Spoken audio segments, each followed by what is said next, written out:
you'll get roasted. So that's a 75%. So if you take this top row off, that's 15% of the keyboard, so that's wrong. All right, so here we have the KeyChron K3 Max, and this one was gifted to me by KeyChron. It has the brown switches, so these are the tactile bump switches, as you can see here.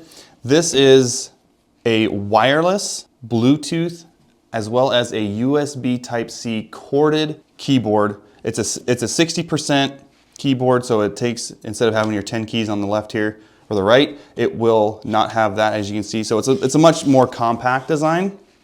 It does have RGB, if that's something you are excited about. They make it really easy to swap all the fun different types. Gotta love that.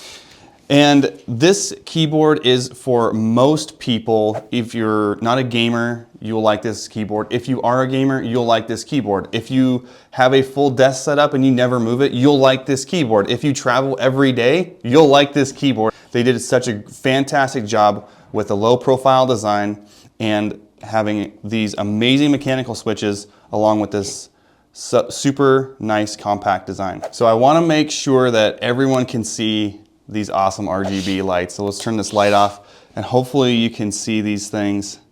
They are north facing, so as you look at the keyboard, it'd be on the top of the switch. They are north facing RGB. They support full, all the 6 million colors or whatever that is. You know, there's tons of options. They have an easy to use interface to change all the colors and all the different styles, you know, different things like that. So we're going to talk about that later, but let's first get into this low profile design. Now, this is my first low profile keyboard, and I've had other mechanical keyboards and they've all been pretty big. Here I have one that I purchased a few years ago, and you can see the size difference from a traditional. This is kind of a thicker, it's curved, yes, but this is, even the case height here at the base for this one is far shorter than the KeyChron K3. And if you're typing every day and you have a lot of wrist issues, a low profile, or even some wrist issues, or just you find that a normal mechanical keyboard isn't comfortable, having a low profile keyboard of any kind can be very, very beneficial. The nice thing about a mechanical keyboard is they are programmable, they can be wireless, they can be wired, all these different things. You even get cool RGB. I mean, heck, that's really cool, right? But they did such a good job with this low profile, and that is one thing I absolutely love about this keyboard. All right, so the switches. Let's talk switches for a second. So this is a low profile switch. I'm gonna hold on to the base so we can check that out. So this is a low profile switch. These are actually Kyle Brown's, and you can get this with blues, which are clicky, which when you press it down, it'll actually audibly. These are the linear switches, or these are, excuse me, these are tactile switches. So you'll go down and then there's a little tactile feedback on there. And then there's the linears, which they just press down, there's no feedback, it's just a straight push. These are the nicest switches you can get for a low profile keyboard. Normally low profile switches are super touchy. You can press them down just a fraction of an inch and it will actually trigger the keystroke. You get around this with larger full-sized switches because the distance that this travels before it actuates is much greater. This is something that has been kind of a sticking point for most low-profile keyboards, is having that constant actuation distance.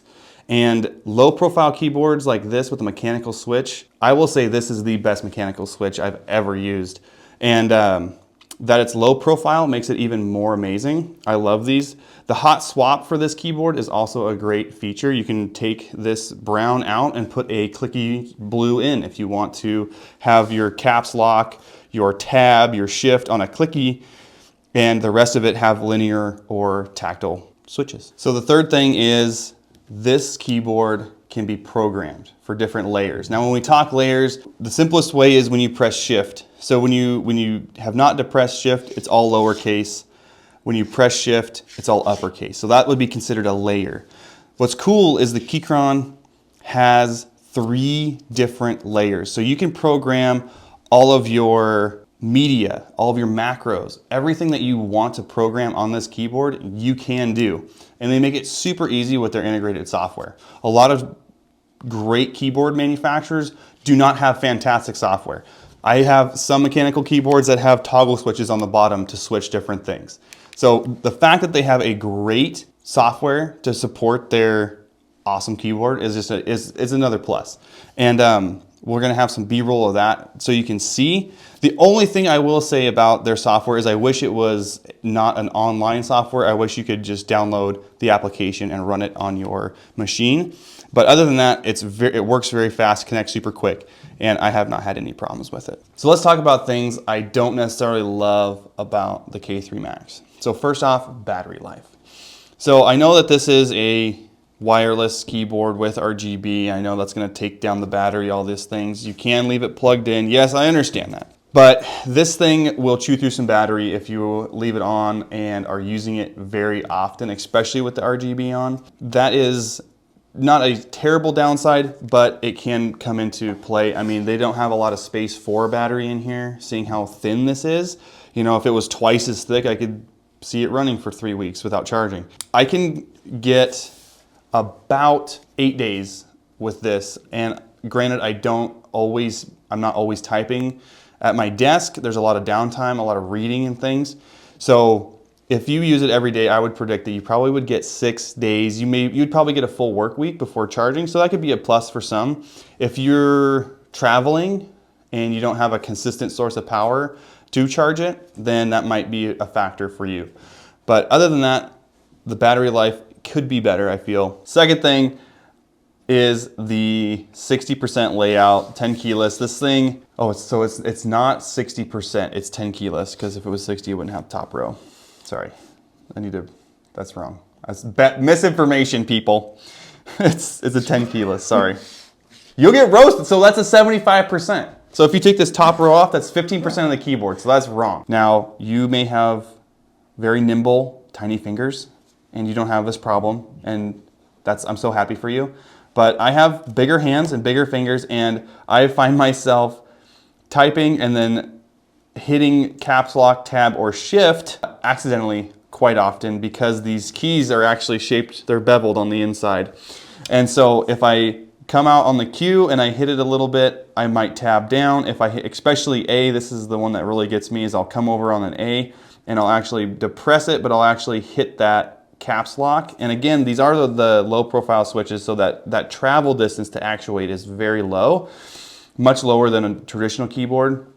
And so I'll actuate the caps lock, and then all of a sudden I'm typing in caps. So it would be nice. The only modification I would do to this is since it is hot swap, I would probably take out the tactile bump keys on the peripherals out here, and I would put in the clicky keys. So if I did hit that, I would have that audible click. But other than that, that's the only real issue with this keyboard, which that's not even an issue with the keyboard, that's mainly me. All right, so that wraps up the likes, dislikes of the KeyChron K3 Max.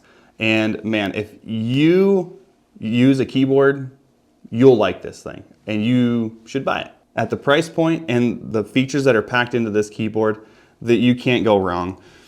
This is, if you're gaming, this is gonna be great. You can plug it in for low latency. If you're typing on it, it's gonna be great.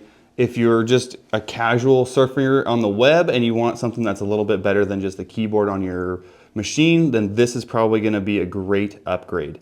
You can't go wrong with this keyboard. If you like mechanical keyboards and you're wanting to get into them, then this is a great starting point, especially with the low profile. You can travel with it super easy. And this is something I will be keeping for a long time. This is a great keyboard. Probably one of my top 5 mechanical keyboards I've ever used, actually. And this is definitely worth picking up if you're looking for any kind of mechanical keyboard, whether that's for gaming or just everyday work. If you're an engineer, anything like that, this is gonna be the keyboard for you. If you thought this review was helpful, go ahead and smash that like button, click subscribe, hit the notification button, and we'll catch you guys in the next one.